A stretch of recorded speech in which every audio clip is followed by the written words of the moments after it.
Hey guys, Andrew Sluder, pastor of Bible Baptist Church in Asheville, North Carolina, coming to you with a video with my good friend Jose Gomez, church planting missionary to Mexico. And I've been down here preaching and teaching with him this week at his churches. And I'm going to make an official stance on something that I've not made a really official stance on as of yet, and that is on the Spanish Bible translation issue. Beforehand, I was an RVG guy, didn't know why, couldn't tell you why, hadn't really studied it out. But now I'm making a solid stance, an official stance that I am RVG, Reina Valera Gomez translation. That's what I am all the way. Okay? I'm going to show you a few reasons. There are hundreds of reasons, Brother Gomez, on why the two that we're specifically going to talk about today, why the 1865 and 1960 Spanish Bibles. There's tons of reasons why they're wrong. The biggest reason is why. They're based off of what? Well, they're based off the critical text. The exact same text of the NIV and the modern English translation. Now, some of them have a little bit of it influence, and some have, or they're more sneaky about it, but some are just blatant. Right. So the 1865 and the 1960 are probably the two most popular, maybe the 1909. Right. But we're going to look at the 1865 and the 1960 specifically. And I'm going to show, we could talk about hundreds of things, but I'm just going to show you guys the main ones that pulled me over and solidified my stance on the RVG. Amen.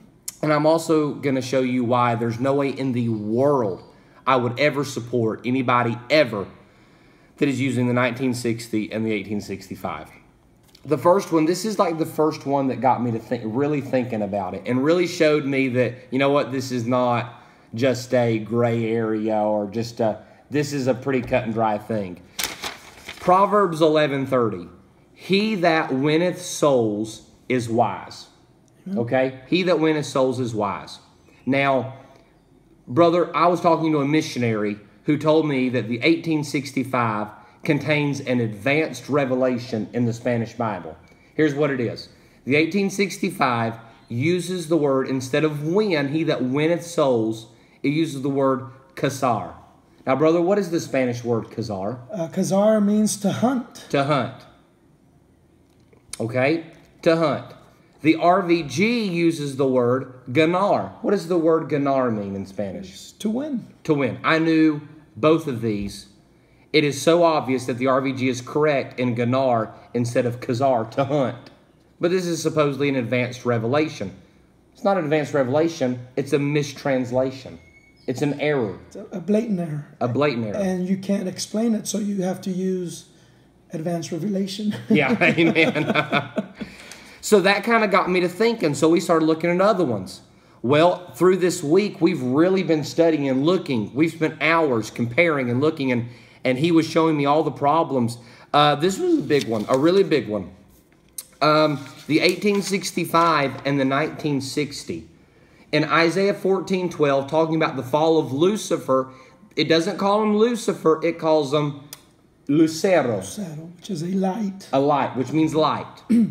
Well, interestingly enough, 2 Peter 1:19 calls Jesus El Lucero. Now, you've got 2 Peter 1:19 in front of you. Read it in English first. Okay, I'll read. It says, we have also a more sure word of prophecy, whereunto ye do well that ye take heed, as unto a light that shineth in a dark place, until the day dawn and the day star arise in your hearts. Now, what is the word day star there? What is the word for star in Spanish? Well, star would be estrella. Estrella. But instead of saying estrella, in 2 Peter 1:19, it uses the word Lucero. Lucero. So read it in the RVG, though. I'll read the last part. It says, hasta que el día esclareza y la estrella de la mañana salga en vuestros corazones. So not only does the 1865 and the 1960 incorrectly translate day star into El Lucero when it should be estrella, but in doing so, it then gives Satan and Jesus the same title, Lucero. Right. Which is exactly what the NIV does. If you get that back real quick. Yeah, let's get this back real quick.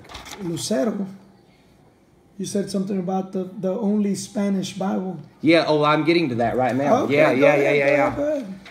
Here it is. KJV, RVG, both say Lucifer in Isaiah 14:12. The RVG is the first Spanish Bible to use the word Lucifer, the first one. 2 Peter 1:19 in the King James says star. The Spanish word for star is estrella, which is what the RVG uses. Amen. Very clear, very plain. This was a bad one.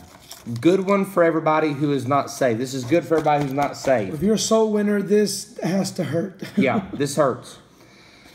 The 1865 in Deuteronomy 32:22 uses the word profundo. Right. Now, what is profundo? I know this one, profundo. What does that mean in Spanish? It's deep, or you could translate into the deep. The deep or deep. Deep. Profundo. If you're going to say you're in deep thought, you would say Pensamiento profundo. okay, that means deep thought.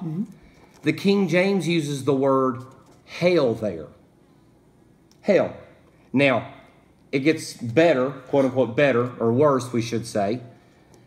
2 Samuel 22:6, Psalms 18:5, Psalm 16:10, Proverbs 7:27, Proverbs 9:18, Proverbs 27:20, and Isaiah 28:15 all use the word sepulcro. Sepulcro. Am I saying that right? Sepulcro. Sepulcro. That means what? That's where you bury bodies. That's a sepulcher. Yeah. Sepulcher. Yeah. It even sounds the same. It does.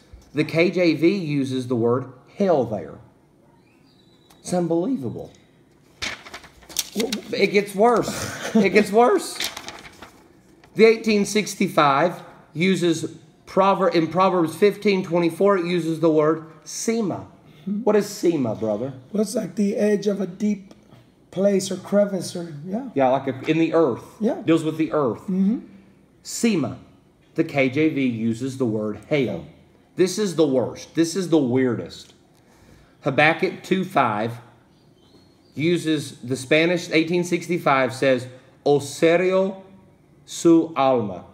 Now I had to tell you what this one meant actually. I'd never heard it before. Actually, "O serio" comes from the word, we have the word ossuary, which is a bone box. It's like a coffin. Yeah. So it literally says the coffin or the bone box of the soul. So, King James there uses the word hell. Now, what is the Spanish word for hell? infierno. Infierno. I knew that, taking 11th grade Spanish. The RVG uses the word infierno in all these places. And all these places should say hell. Yes, sir. But they're air conditioning hell. That's what's going on. And again, the perversions, the English perversions do the same thing. Yes, the modern English perversions take away the word hell. This is the worst one, though. What we're about to show you is the worst. 1865 and the I forgot to write 1960. No, the 1960 doesn't do this one. I forgot. The 1960. Not in this one, but not in this other one. ones. In other ones, yeah. Titus 2:11 says, "For the grace of God that bringeth salvation hath appeared unto all men." Amen. Acts 4:12, "And neither is there salvation in any other." Romans 10:10, "For with the heart man believeth unto righteousness, and with the mouth confession is made unto salvation." So this means that in all these places, the word salvation is used, but the modern translations don't use the word salvation. They use the word salud. Now, what does salud mean? Salud is health. Health. Health.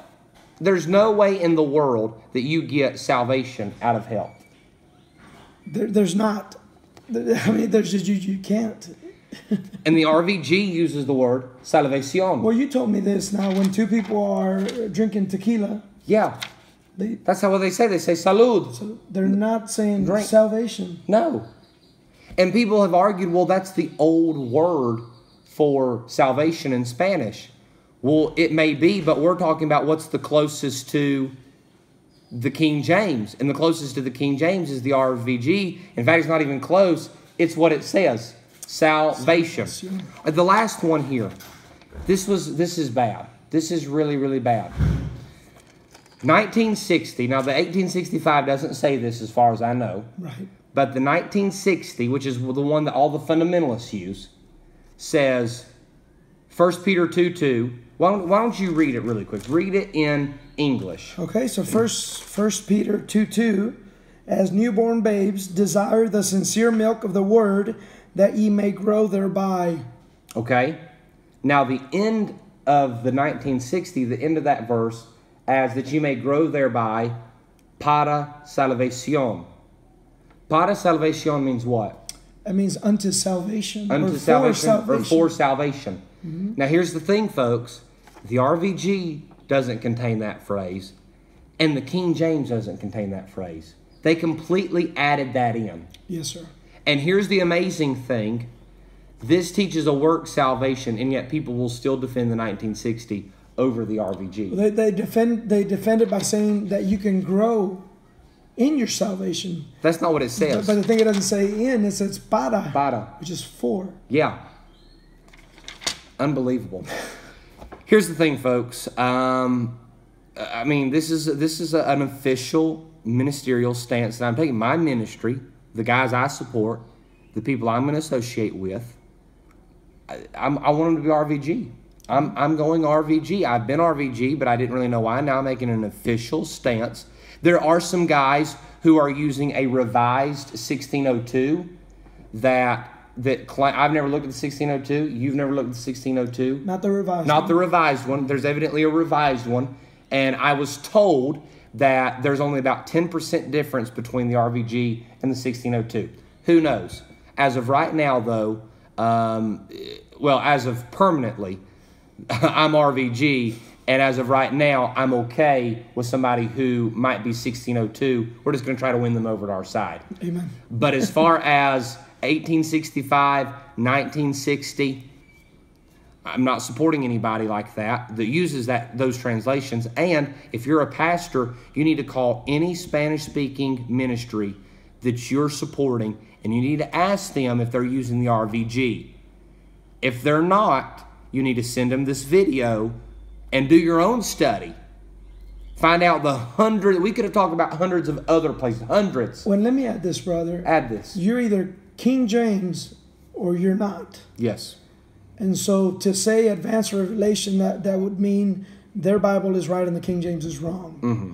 And so this is the only Spanish translation. Right here. It uses it's a revised of the 1909. It's using the TR, the Texas Receptus, and con la versión King James. King James. That means with the King James. Yes, sir. So you can parallel. We've been preaching, and we've been using a parallel, and this man knows enough Spanish to smell something wrong, corruption or anything wrong. And so it was something interesting to see him read it because we had somebody visit us with another version. And you would read it, and your eyes were open, bro. I could pick it up. I didn't even have to read the English. I was listening to his Bible, and then reading the RVG, and immediately I was picking it up. Mm-hmm.